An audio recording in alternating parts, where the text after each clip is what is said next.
Salut, salut, salut mes petits RPTvistes, je vous souhaite la bienvenue dans ce nouveau RMTV spécial Histoire d'Halloween car aujourd'hui, nous sommes le 31 octobre.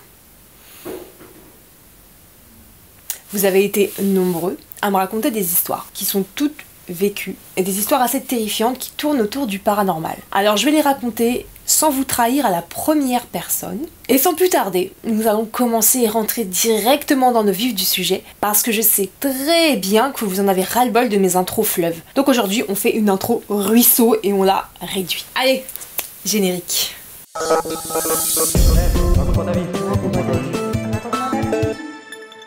Notre première histoire, l'homme du miroir.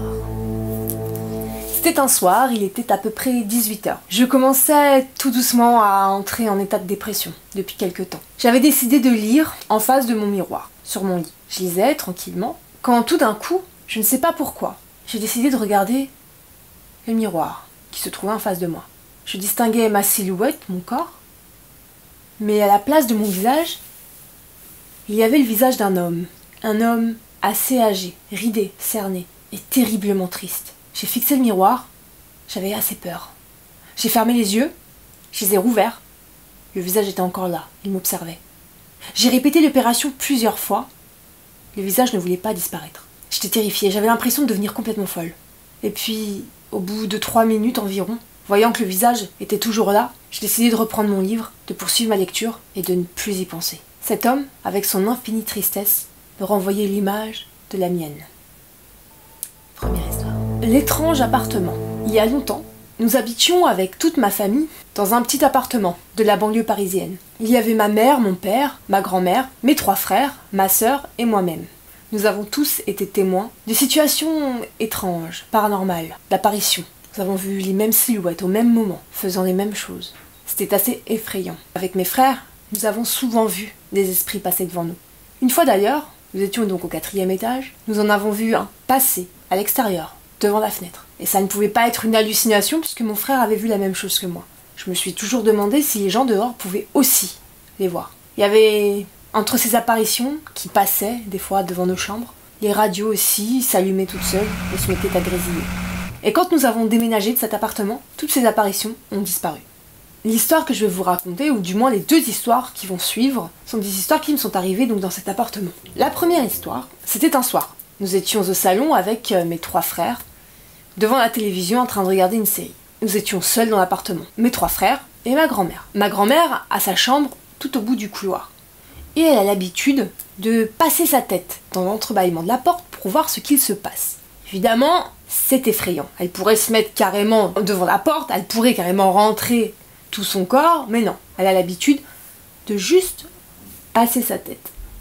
Ce soir-là, nous regardons notre série, tous les 3, et nous voyons donc ma grand-mère passer sa tête dans l'entrebâillement de la porte et la retirer. Ah, rien d'incroyable.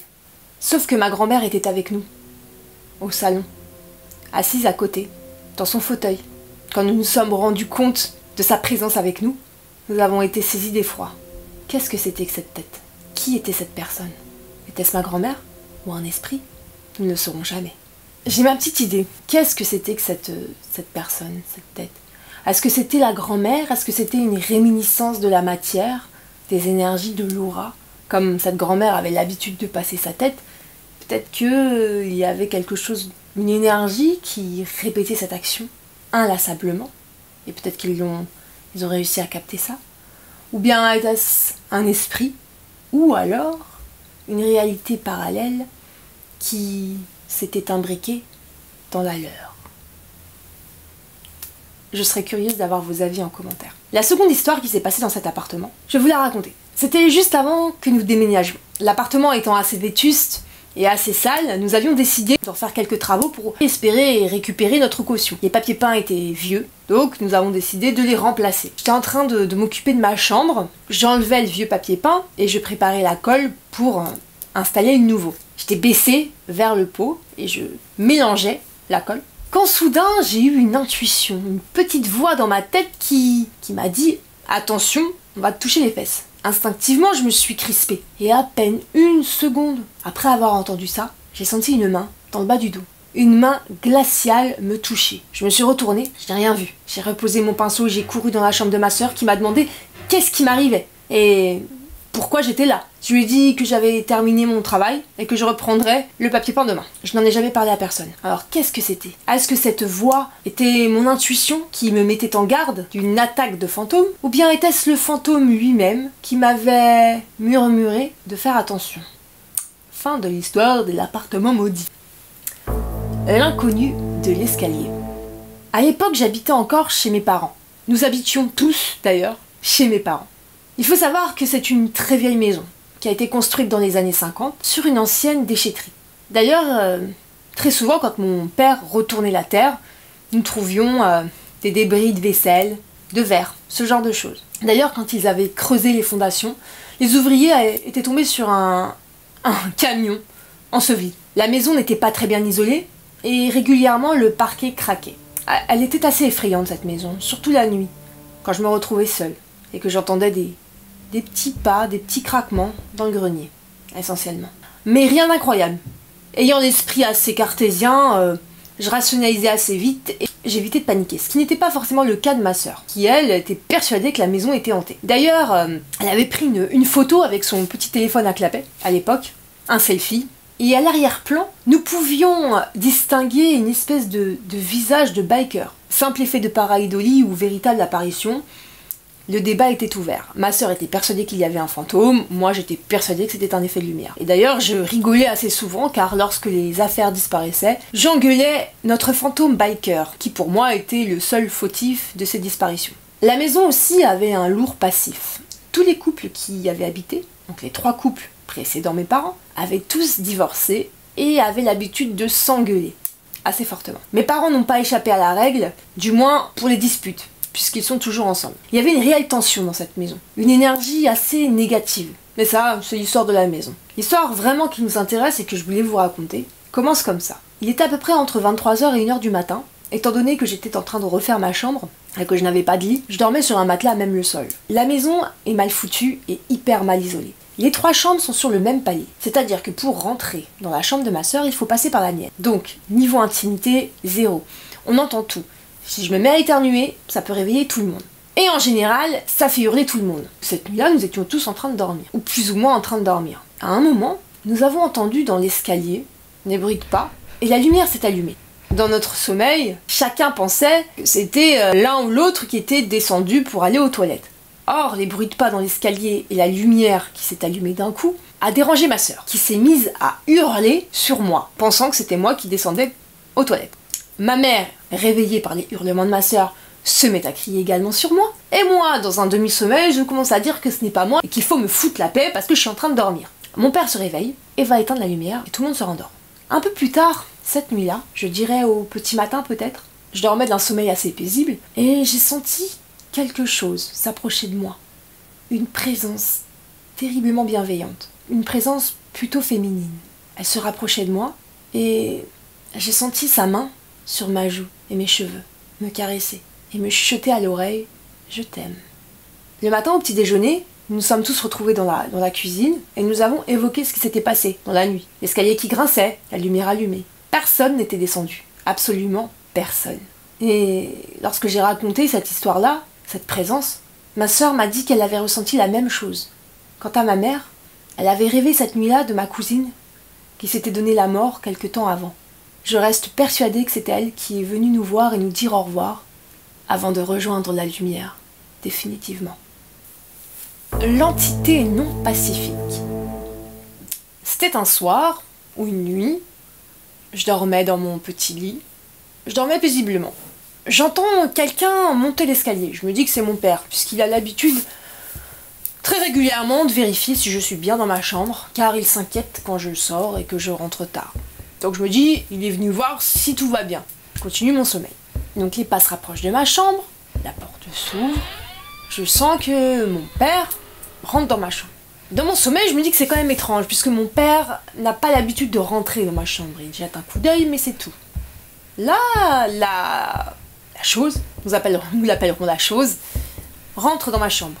Et puis commence à s'avancer. De plus en plus. Par réflexe, je prends mon pochon de bœuf et je le mets derrière mon dos. Même si je ne fumais plus à l'époque, un réflexe instantané, j'ai quand même peur que ce soit mon père qui me grille. Bon, j'ai le visage tourné vers la gauche et mon père, enfin ce que je croyais être mon père, avance vers la droite. Il se rapproche de plus en plus. Là, je suis persuadée que ce n'est pas lui et que c'est réellement quelque chose d'étrange. Un phénomène paranormal, une entité peut-être. Car mon père ne s'avancerait jamais autant dans la pièce. J'ai les yeux fermés, mais pourtant, j'ai l'impression de tout voir. Était-ce mon âme qui voyait? La chose, plutôt l'entité, s'approche de plus en plus et se penche vers moi. Je suis incapable de faire le moindre mouvement. Je suis totalement paralysée. J'ai le sentiment que l'entité est cryptée, un peu comme les programmes de Canal+, le soir. Je ne peux pas la voir, mais je la ressens. Je sens qu'elle est extrêmement dense. À ce moment-là, je suis en train de me dire, t'es en train de vivre une expérience extraterrestre. Comme les bouquins que t'es en train de lire en ce moment. Une expérience d'abduction, dans ce genre-là. La peur commence à me gagner. Et pourtant, j'essaye de relativiser, je me dis à moi-même, détends-toi. Détends-toi, elle ne te fait pas forcément du mal, détends-toi. Au moment où je me dis ça, l'entité rentre dans mes jambes. C'est comme si j'avais eu un trou béant. Et elle rentre, d'un coup. Et là, trou noir. Je ne vois plus rien. Mais dans ma tête, j'ai l'image de quelqu'un qui hurle et se tient la tête, comme s'il avait une migraine atroce. Je sais que cette image, ce n'est pas moi. Est-ce l'entité? D'un coup, celle-ci sort d'entre mes jambes et finit le trou noir. Et là, l'entité se remet à côté de moi et se penche encore plus, comme si elle voulait voir si j'étais réveillée. Je suis toujours paralysée. Et là, tout d'un coup, je me dis qu'il faut que j'attrape. Je fais un effort incroyable et j'arrive à lever mes bras. J'attrape l'entité et je lui tords le cou, comme dans les films. L'entité tombe à terre, comme une enveloppe. Je me réveille. J'ouvre mes yeux tout doucement. Et j'ai l'impression qu'une personne m'observe en arrière-plan. Et qui est surprise. Mais je ne la vois pas. Tout est flou. Ce n'était pas un rêve. Ma chambre était telle qu'elle. Vous savez, quand vous rêvez, très souvent, vous passez d'une pièce à une autre. Là, j'étais dans ma chambre tout au long. J'étais donc réveillée. Mon corps était endormi, mais mon âme observait la scène. Je n'avais aucun pocheton de bœuf, d'ailleurs, derrière mon dos. En me réveillant, je me suis dit, mec, faut prier. Et donc j'ai prié. Je ne suis pas croyant, hein, mais j'ai prié. Et quand je me dis qu'il faut prier, et donc que je joins mes deux mains, je me rends compte que ma main droite est posée sur mon cœur. Pourquoi? Était-ce un réflexe de survie pour empêcher l'entité de me dévorer le cœur? Je ne le saurais jamais. Dans la panique, j'ai appelé ma copine de l'époque. Il était 4 h du matin. Évidemment, elle n'a absolument rien compris à ce que je lui ai raconté. En raccrochant, j'étais à la fois effrayée et excitée. J'ai mis à peu près 1 heure à me rendormir. Ça ne s'est jamais reproduit. Mais je me demande ce qui s'est passé ce soir-là. Alors, pour moi, c'est une paralysie du sommeil. Peut-être qu'il y a eu une attaque d'entité, mais en tout cas, clairement, il y a eu une paralysie du sommeil. Et puisque ce sont des choses qu'on... Moi, j'ai souvent entendu parler de ça. Des gens qui voient des visages effrayants. Donc la prochaine histoire, c'est la même histoire. C'est à peu près dans le même genre. J'étais en train de m'endormir. Et dans mon endormissement, j'ai senti qu'on me soufflait au visage. Plusieurs fois.